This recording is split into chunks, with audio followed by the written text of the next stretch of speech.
어머니, 도장 어디 두셨어요? 밤 11시. 며느리 소라의 목소리가 날카롭다. 한정희 72는 장롱 앞에 선 채 손을 떨었다. 아들 민호는 소파에 앉아 담배 연기를 내뿜으며 말했다. 엄마, 우리 다 죽게 생겼어요.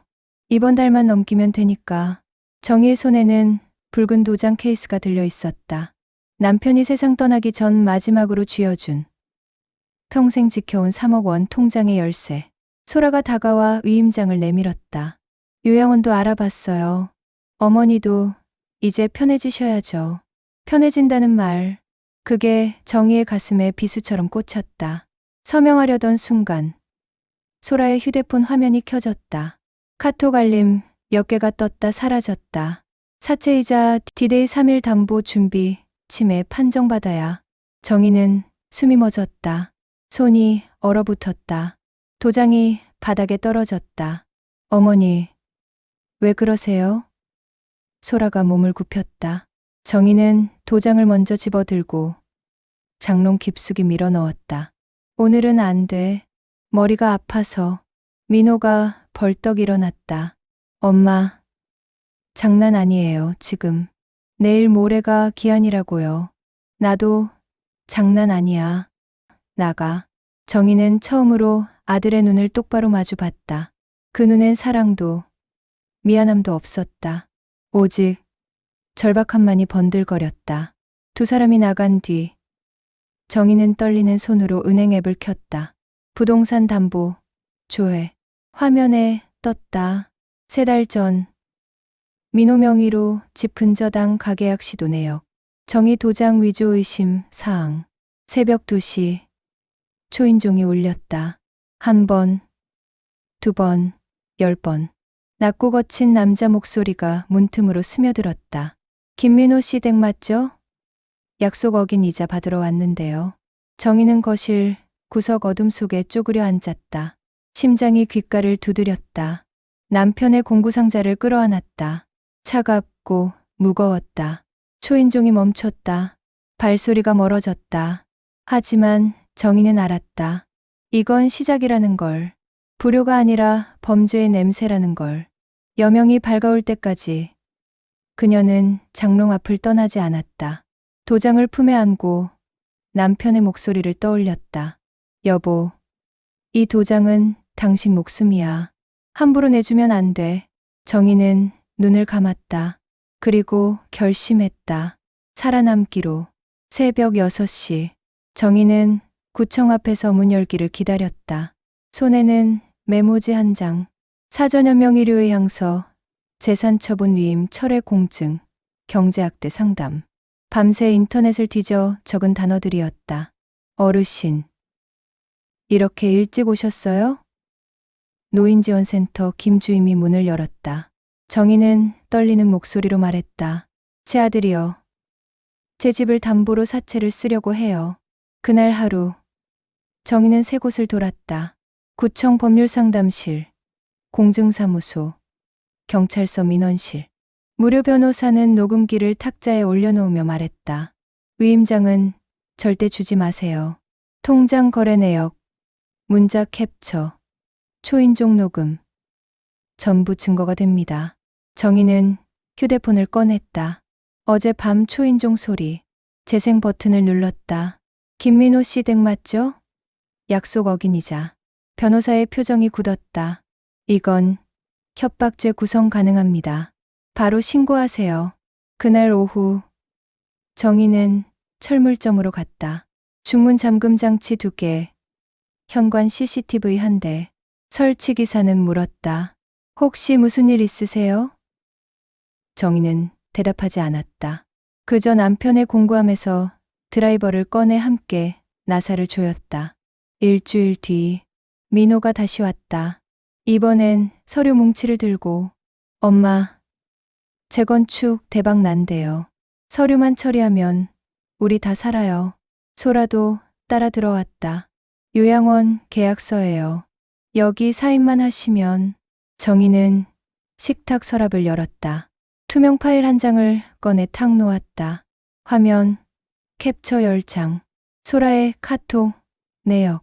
치매 판정받아야 편해진다 문자가 형광펜으로 그어져 있었다. 그 옆엔 녹취록, 사채업자 명함, 근저당 시도, 은행 문서. 내가 늙었지. 바보는 아니야. 민호의 얼굴이 하얗게 질렸다. 소라는 한 발 물러섰다. 정희는 마지막 서류를 꺼냈다. 재산 처분 위임, 철회 공증서, 빨간 도장이 선명했다. 이제 내 도장은 내가 지킨다. 내 통장도, 내 집도. 그 순간 민호의 휴대폰이 울렸다. 발신자, 김 사장. 민호는 전화를 받지 못했다. 손이 떨렸다. 두 번째 울림. 민호가 떨리는 손으로 통화 버튼을 눌렀다. 네, 알겠습니다. 오늘 안에. 목소리가 갈라졌다. 소라의 눈에 공포가 번졌다. 정희는 그들을 바라봤다. 아들과 며느리가 아니었다.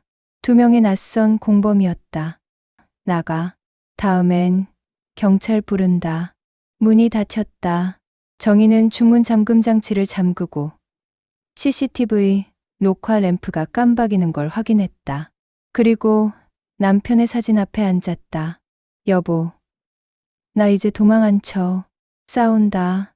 창밖으로 겨울 해가 기울었다. 정희의 손엔 증거 파일이, 가슴엔 새로운 무게가 자리 잡았다. 사흘 뒤 민호는 밤 10시에 나타났다. 이번엔 혼자였다. 현관문을 발로 찼다. 엄마, 문 열어.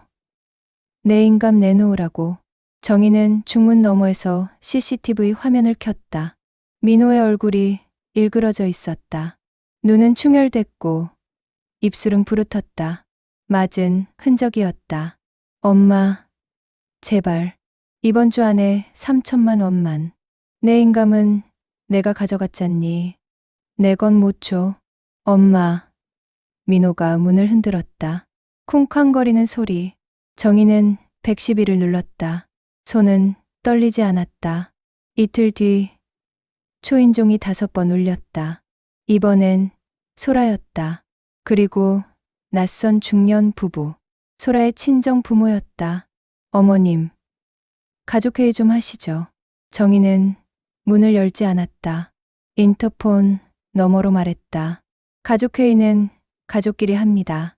낯선 분들하고는 안 해요. 소라의 목소리가 날카로워졌다. 어머니 재산은 가족 공동자산이에요. 민호 빚도 가족 빚이고요. 정희는 등기부등본 사본을 문틈으로 밀어냈다. 한정희, 단독, 소유. 빨간 글씨가 선명했다. 내 이름 석자가 공동이냐. 소라의 얼굴이 일그러졌다. 그럼 쓰러지기 전에 정리해요. 어차피 상속받을 거. 그 순간 소라가 문틈으로 손을 밀어넣고 정희의 손목을 잡아챘다. 손톱이 살을 파고들었다. 정희는 비명을 질렀다. CCTV가 모든 걸 기록했다. 30분 뒤 경찰차 2대가 도착했다. 여성 경찰관이 정희의 손목을 확인했다. 멍이 들기 시작했다. 사회복지사가 함께 왔다. 어르신, 긴급 임시보호 신청하시겠어요? 일단 안전한 곳으로 모시겠습니다. 정희는 고개를 끄덕였다. 그리고 남편의 공구상자를 들었다. 소라가 멀어지는 경찰차를 향해 소리쳤다. 어머니, 후회하실 거예요. 임시보호시설, 작은 방 하나. 정희는 공구상자를 무릎에 올리고 울음을 삼켰다. 눈물은 나오지 않았다. 대신 목이 메었다. 여보, 나 이제 도망이 아니라 선택을 할게. 새벽 5시. 정희는 부동산 앱을 켰다.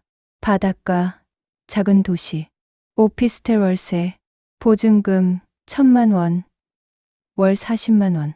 계약 버튼을 눌렀다. 그리고 집, 자신의 집, 전세, 매물로 등록했다. 보증금 1억 5천. 안정적인 수입. 아들도 며느리도 사채업자도 손댈 수 없는 구조. 오전 10시. 정희는 노년주거금융권익 시민단체 사무실을 찾았다. 활동가 2명이 맞았다. 법률대리 위임장 작성하시겠어요? 네. 제가 쓰러져도 제 의사대로 되게요. 서류에 도장이 찍혔다. 이번엔 떨림이 없었다. 정희는 창밖을 봤다. 겨울 하늘이 높았다. 이제 표적은 나 아니야. 짐을 꾸렸다.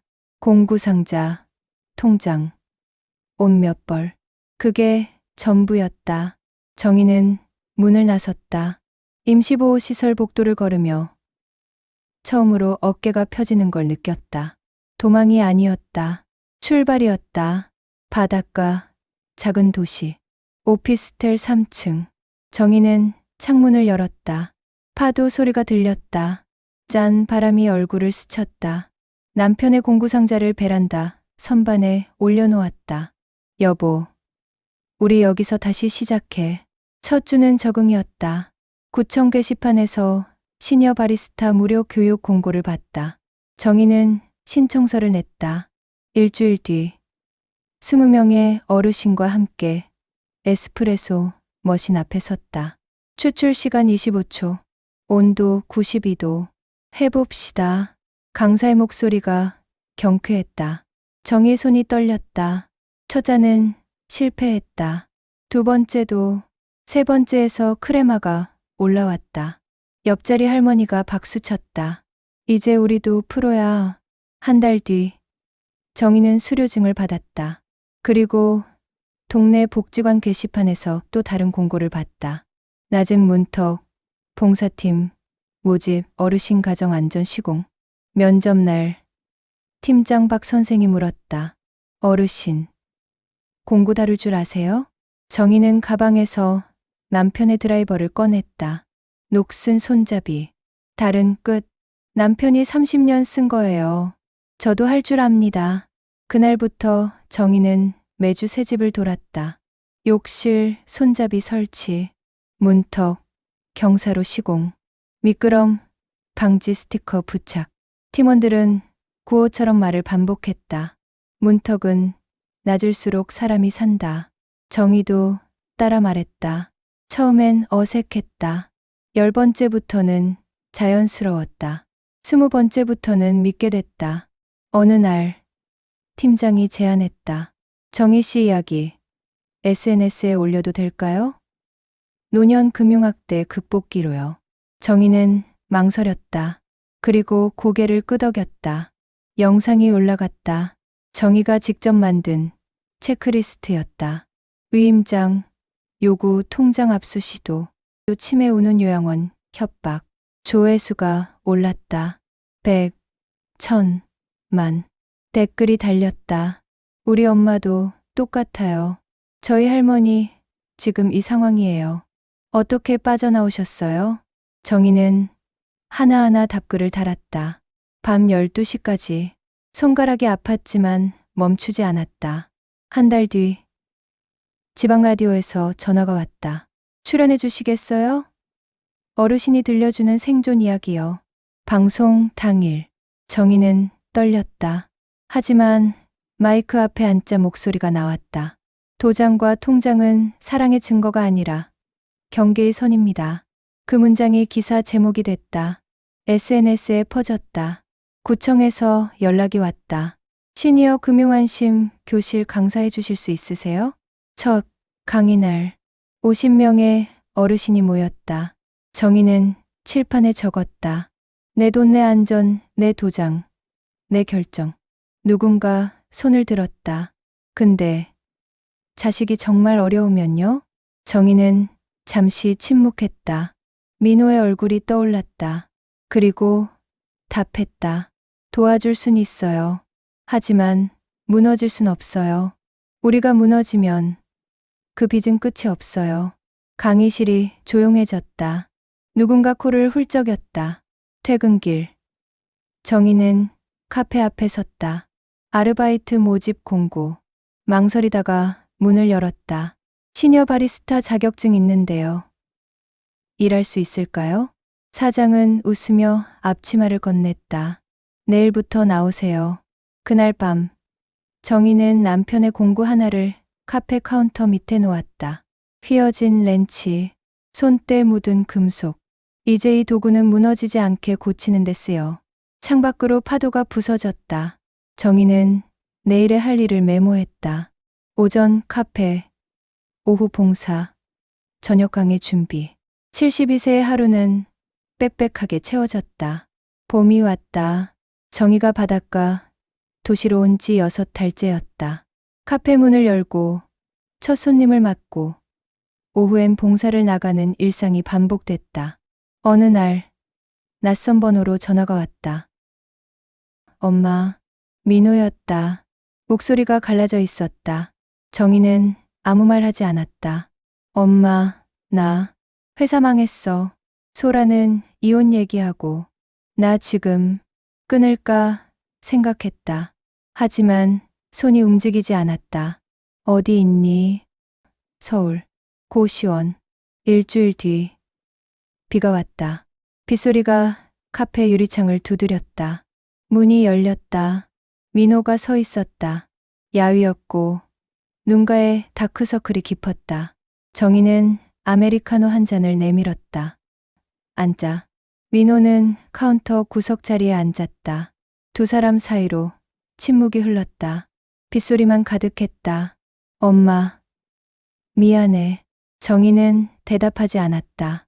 에스프레소 머신을 닦았다. 진짜 미안해. 나 정신이 없었어. 빚 때문에, 돈 때문에. 그래서 엄마 집을 담보로 잡으려 했구나. 민호의 얼굴이 일그러졌다. 나 감옥 갈 뻔했어. 사채업자한테 맞아 죽을 뻔했고. 정희는 움직임을 멈췄다. 그리고 서랍에서 서류 2장을 꺼냈다. 민호 앞에 놓았다. 읽어봐. 금전요구 모욕 협박 중단 각서. 부모 재산에 대한 권리 주장 포기 각서. 민호는 손이 떨렸다. 이거 써야 돼? 응. 서류부터. 그 다음은 치료와 일. 내가 나한테 청구할 건 유산이 아니라 안부야. 민호는 펜을 들었다. 손이 떨려서 서명이 삐뚤었다. 한참을 걸려 2장의 이름을 썼다. 정희는 서류를 접어 넣었다. 이제 가. 엄마, 아직은 안 돼. 천천히. 민호는 일어섰다. 문을 나가다 돌아봤다. 다시 올게. 제대로 된 모습으로. 정희는 고개를 끄덕였다. 문이 닫혔다. 정희는 카운터에 기댔다. 울음이 올라왔지만 참았다. 손님이 들어올 시간이었다. 그날 밤 정희는 새벽 오픈 준비를 하며 칠판에 문구를 적었다. 나의 돈으로 나의 안전을 지키고 나의 손으로 나의 하루를 연다. 창밖으로 파도가 부서졌다. 별이 보였다. 정희는 남편의 공구가 눌러준 카운터 모서리를 쓸었다. 손때가 묻은 나무. 단단했다. 첫 손님이 들어섰다.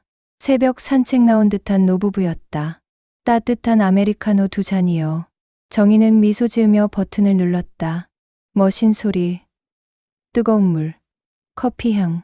컵에서 김이 피어올랐다. 할아버지가 물었다. 사장님, 여기 얼마나 하셨어요? 한 6개월요. 혼자 하세요? 네, 혼자요. 할머니가 미소 지었다. 대단하세요. 우리 나이에 새로 시작하기 쉽지 않은데. 정희는 커피를 내밀며 말했다. 안 쉽죠. 근데 안 늦었어요. 두 사람이 나갔다. 정희는 창밖을 봤다. 동이 트기 시작했다. 수평선이 주황빛으로 물들었다. 파도가 밀려왔다 빠졌다. 정희는 앞치마를 다시 묶었다. 오늘도 할 일이 많았다. 오전 카페, 오후 봉사, 저녁 강의, 그리고 내일도, 모레도. 72세의 삶은 오늘 스스로 정한 선 위에서 다시 시작됐다. 끝이 아니었다. 매일의 시작이었다. 에필로그.